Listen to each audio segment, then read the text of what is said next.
தத்தக்க தின்னத்தாம் தித்தக்க தின்னத்தாம் தத்தக்க தின்னத்தாம் தித்தக்க தின்னத்தாம் தகிட தகிட தக தின்னதி தகிட தகிட தக தின்னதி தகிட தகிட தக தின்னதி தகிட தகிட தக தின்னதி தகிட தகிட தக தின்னதி தகிட தகிட தக தின்னதி தத்தக்க தின்னத்தாம்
கட்டப்பட்ட அணை. இந்த அணை எங்க கட்டியிருக்காங்க?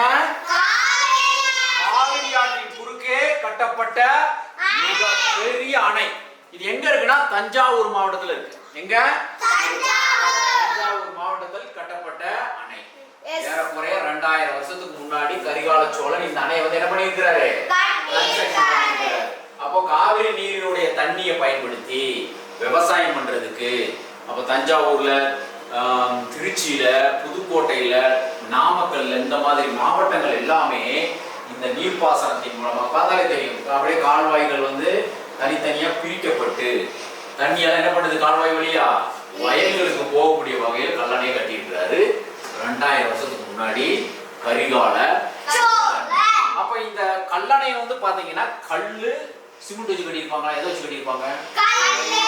வெறும் கல்லு, களிமண், சுண்ணாம்பு இதை வச்சு கட்டியிருக்கிறாங்க.